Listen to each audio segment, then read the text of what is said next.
Former Macon mayoral candidate Shekita Maxwell last month to her challenge to Mayor Lester Miller by more than 13,000 votes. But she's asking the court for a do-over. Hello and thanks for joining us. I'm Lori Johnson. And I'm Frank Malloy. Maxwell filed an injunction in Bibb County Superior Court the week after the election.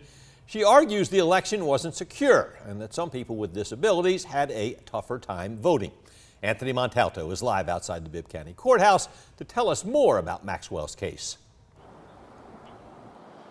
Well, Frank, Lori, Maxwell posted on Facebook last month that she filed this injunction, but it didn't drop into the court system database until this week after a judge signed off on her pauper's affidavit. That's something that you file with the court, basically saying that you don't have enough money to afford court costs, and a judge needs to okay it before your case moves forward.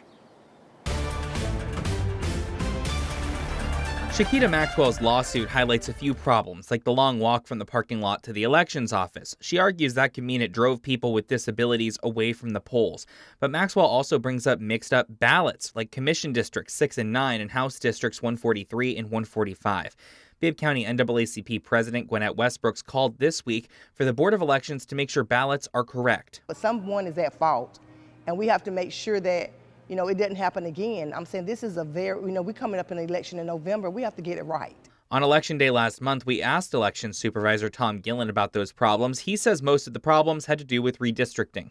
We did an okay job with it, but we apparently may have missed a few streets here, a few people there. I don't think it's a large number of voters that were affected, but it was scattered probably around the county. Of course, those mix-ups don't affect the mayor's race. Everyone in Macon-Bibb voted on the same two names, Maxwell and Mayor Lester Miller.